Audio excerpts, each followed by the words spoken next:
पूरा उत्तर देंगे। ठीक है, चलिए हम देखते हैं प्रारंभ में रसायन विज्ञान कक्षा 12 का है ये। देख लीजिएगा, पहला प्रश्न ऑब्जेक्टिव प्रश्न है, पूछा गया है प्रत्येक खंड में 4 विकल्प दिए गए हैं, सही विकल्प चुनकर उसे आसानी से अपनी पुस्तिका में लिख लीजिएगा। हेसी स्थिरांक का मान क्या होता है? तो हेसी स्थिरांक का जो मान होगा, तापमान में वृद्धि के साथ बढ़ता है, ताप में वृद्धि के साथ घटता है, तो तापमान में वृद्धि के साथ बढ़ता है, इसलिए ये ऑप्शन पहला ही सही हो जाएगा।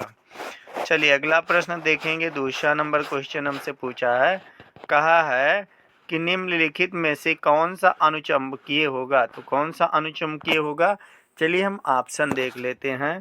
कौन सा होगा? Zn2 plus CuSeBa।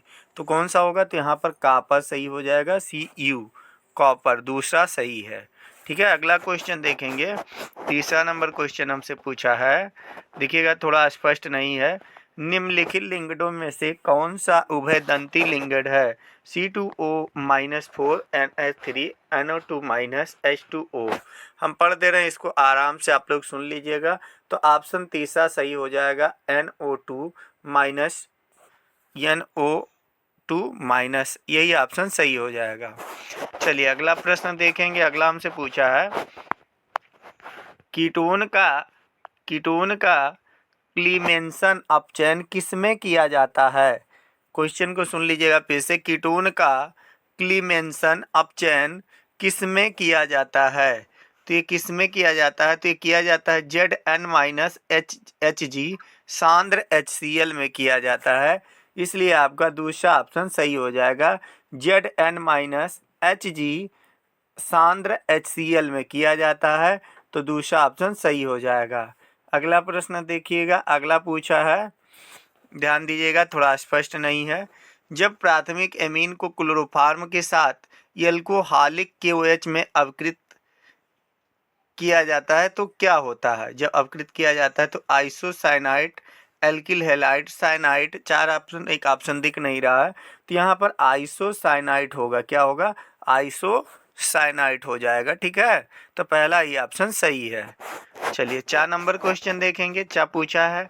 Vitamin B12 में होता है, देखिए बायोलॉजी में हम आपको बताएं कि विटामिन B12 में क्या होता है, कोबाल्ट होता है। तो यहाँ पर देखिए दूसरे ऑप्शन पे है, मैग्नीशियम है, कोबाल्ट है, आयरन है, निकेल है, तो यहाँ पे कोबाल्ट आपका दूसरा ऑप्शन सही हो जाएगा। चलिए अगला प्रश्न हम देखेंगे। अब यहाँ पर देखिएगा स्पष्ट हिंदी में लिखा गया है, यहाँ से देख लीजिएगा। तो यहाँ पे हमसे पूछा है, क्वेश्चन है, इसको सॉल्व कर लीजिएगा। किसी विद्युत का अपघट्य मिलयन चालकता है, इसका स्क्रीनशॉट ले लीजिए और सॉल्व कर लीजिएगा ताकि आपका टाइम बच जाए। चलिए अगला क्वेश्चन देखिएगा। ख नंबर पूछा है, किसी अपक्रिया की सक्रिय ऊर्जा क्या होती है? आर्यनीय समीकरण की सहायता से अपक्रिया को बताना है। चलिए अगला है ले सातलिए का सिद्धांत क्या है, लिखाया गया, इसको याद कर लीजिएगा। ठीक है, बताया भी गया, वेरी इंपॉर्टेंट है।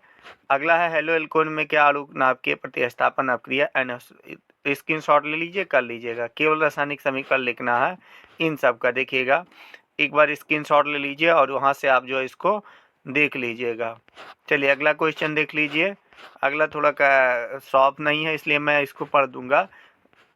तीसरे का राउल्ट के नियम से धनात्मक तथा ऋणात्मक विलयन को उदाहरण सहित समझाइएगा। और ख नंबर क्वेश्चन है, कार्य सहित स्पष्ट कीजिए कि संक्रमण धातुएं तथा उनके यौगिक उसमें उत्प्रेरक का कार्य करते हैं। अगला क्वेश्चन है, गा नंबर है, निम्नलिखित, ये वाला गा वाला देखिएगा, निम्नलिखित उपसहसंयोजी यौगिकों के IUPAC नाम लिखना है। ठीक है, तो यहाँ पर देख लीजिएगा IUPAC नाम लिखना है, स्क्रीनशॉट ले लीजिए। CONH3 का उल्टा 6 है, कोष्टक में ONO कोष्टक बंद, उसके बाद Cl2 पे -2 है। ठीक है, तो इसको देख लीजिएगा, इसका नाम लिख लीजिएगा। घ नंबर क्वेश्चन है, हेलो एल्केन की KCN से अपक्रिया होने पर मुख्य उत्पाद के रूप में एल्किल साइनाइड बनता है, जबकि AgCN से अपक्रिया करने पर एल्किल आइसोसाइनाइड प्राप्त होता है, समझाइए। तो ये आपका स्पष्ट हो गया। चलिए अगला क्वेश्चन देखेंगे। 3 का क्या पूछा है, मोलर उन्नयन स्थिरांक, तो ये तो स्पष्ट है, इसको आप पढ़ लेंगे। चलिए अगला खास क्वेश्चन देखिएगा, ग्रीन हाउस प्रभाव पर एक संक्षिप्त टिप्पणी लिखना है। 2 नंबर का क्वेश्चन है ये। कितने नंबर का है? तो ये 2 नंबर का है। अगला देखिएगा, बेंजाइल हाइड तथा एसीटोन में भेद करने के लिए रासायनिक परीक्षण पूछा। ये आपको कराया गया प्रयोगशाला विधि। अब आगे देखिएगा, अगला क्वेश्चन स्पष्ट नहीं है, थोड़ा पढ़ दे रहे हैं। पहला पूछा, गैलीलियो सेल को निम्नलिखित से दिखाइए। और इसके बाद है Mgs plus Cu Mg2 001 C plus Cu। इस सेल के लिए परिकलन कीजिए, Ex का मान परिकलन कीजिए। ठीक है, जहाँ पे मान दिया गया है देख लीजिएगा। और अगला क्वेश्चन है अवक्रिया, ये वाला क्वेश्चन देखिएगा, ये वाला, यह अवक्रिया की कोटि को उदाहरण सहित स्पष्ट कीजिए। प्रदर्शित कीजिए कि प्रथम कोटि की अवक्रिया के लिए 99 अवक्रिया पूर्ण होने से लगा समय 90% अवक्रिया पूर्ण होने में लगने वाले समय से दुगुना होता है। अगला क्वेश्चन है, क्रिस्टल क्षेत्र सिद्धांत के आधार पर समझाइए कि सकुल Ti कोष्टक H2O6 कोष्टक बंद 3 प्लस बैंगनी रंग होता है।